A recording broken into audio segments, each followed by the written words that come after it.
Newest and coolest influence. A nigga shine like I'm cool with the jewel. Throwing shade my way, I respond like, oh, this what we do. Nickel said you gon' make it, they gon' be pissed when you do it. Nigga, that's cool, I roll a blunt, about as big as a Cuban.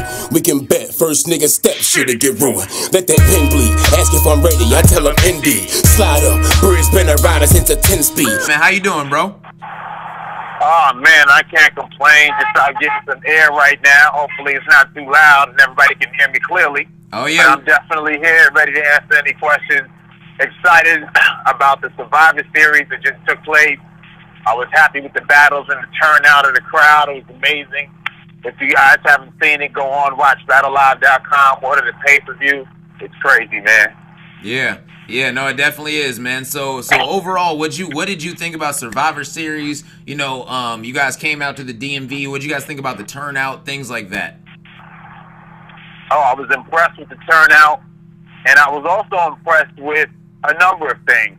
I was impressed with the MCs because, for the most part, just about everybody showed up to play. You know, out of all the battles, you know, maybe one or two were, you know, people might say didn't live up to the hype, but the majority of them were good battles, with, you know, good back and forth exchanges, and I was impressed with Richmond's interest and the surrounding areas who attended. Great show, smooth. You know, I loved it, man. It was great, and it was just great to see newer MCs, some names that you guys are familiar with, some that you aren't, able to sell out a show. You know, selling out more of a show out of our primary market than just, you know, than a lot of other bigger shows with bigger names, even shows from platforms that hire URL artists, and we're still out selling them. So it was great, man. It was great. No, that is true. To kick off the year, you know, I heard there was upwards of 600, maybe even near 700 people in the building. So I'd say about between 5 and 6. Between 5 and 6, okay. Which is great. That's like, you know, that's like a big event for another company. You feel what I'm saying? And this is us doing this with new names, new guys. Yeah. No, I get what you're saying. That is tremendous for us. Yeah. It's everything we wanted.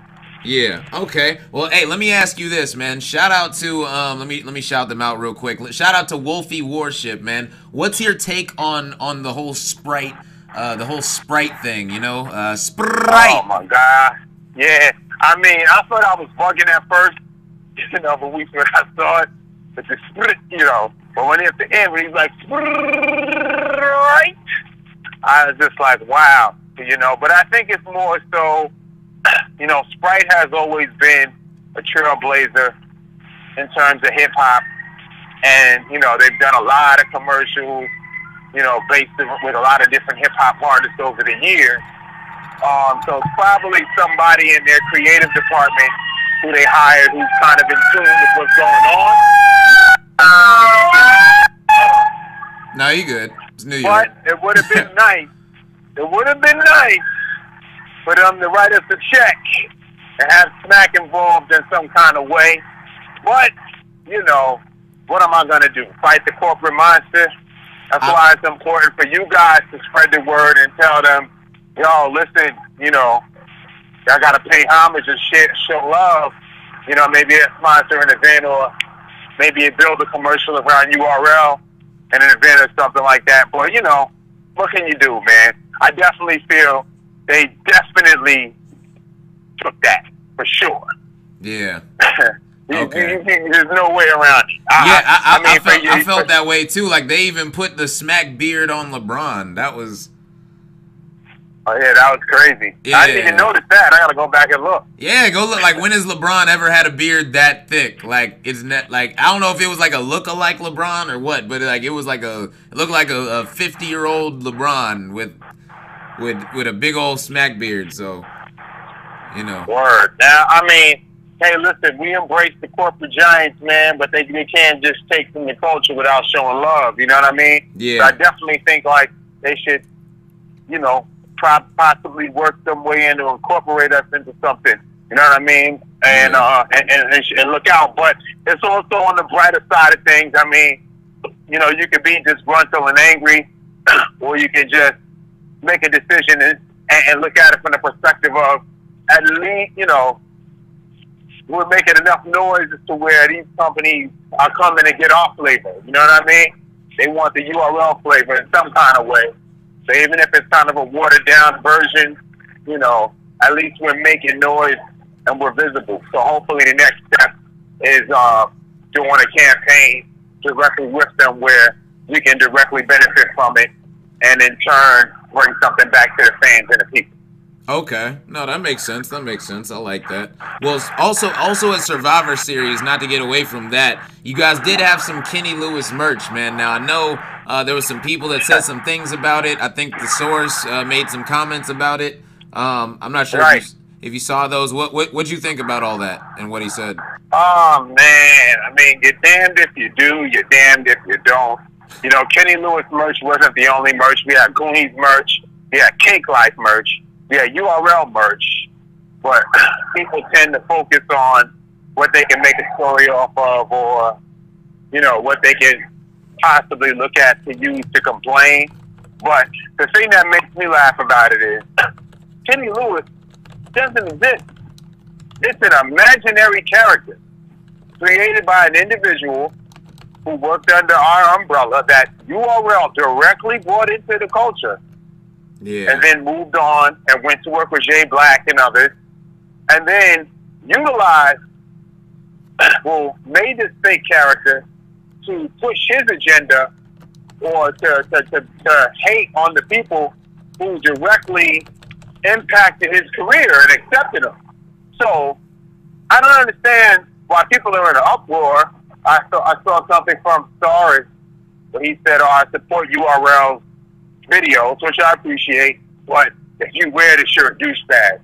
How? Why? You know what I'm saying? It's a funny thing, right? Everybody was laughing.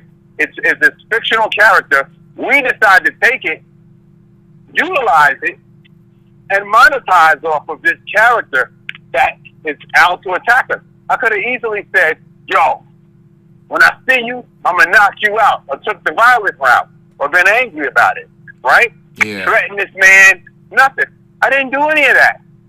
He makes this imaginary character, we take the character, and we monetize off of it. It's the American way. So I don't understand why people have a problem with that. And then even some of the people, like, shout to my man Angry Fan, despite, you know, the craziness, you know, I gotta love, you know, he's one of the people who was upset on Twitter about it, but he made blogs directly getting that butterfly. Yeah. So I don't understand what's the difference? Yeah. I just chose to express myself in a different way where I'm going to make money off of it. I'm going to monetize off of it. And then, you know what I'm going to do? I'm going to make more battles. I'm going to make more events. You know? But, you know, hey, listen, everyone has the right to their opinion and the freedom to express it. You know, I just spoke with Caps the other day. Well, I didn't speak with him, actually. We text each other. But, like, I'm not tripping. You know, that's his opinion. He could say what he wants to say. I'm going to say what I want to say. You know, so at the end of the day, it's no big deal. It's just a T-shirt of an imaginary character who doesn't exist, that somebody made up to basically, you know, hate on other people. So why can't we come up with a creative way to deal with these type of jokesters and bozos in the culture?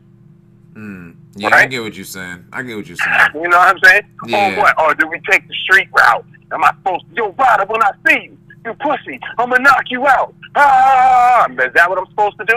Nah, because if you do that, that's going to mess up. You're not professional. That's going to, exactly, that's going to mess up future business if a big company wants to endorse you or something like that. You can't be out here fighting everybody if you're trying to get endorsed by a big company or trying to keep that image a certain way. You know what I'm saying? Right. And I had all the rights in the world to go at Vodafly. He didn't apologize to URL. He didn't say nothing about, you know, Vodafly was making money from utilizing our name, going on the road, hosting events, getting bookings. Yeah. We didn't ask him for any of that money. we allowed him to do that because we thought he was cool with us. So we didn't just fly. We didn't say one word about him. We just thought outside the box and said, you know what? This is popular. Everyone's laughing and joking about it. Let's just make some Kenny Lewis t-shirts. Okay. You know what I'm saying? No, I'm not mad at it, man. I'm not mad at it. People can't be mad at it, man. Hey, well, my next question, man. Shout out to New Knees, man. I'm sure I don't know if you know the commenter, but shout out to New Knees, man. Will there be face-offs for Smack Volume 2? You already know, you know what I'm saying? My nigga Rome, DMV, you already know it's your boy Smack. You can't copy respect. Follow the innovators, not the imitators. You heard? Facts.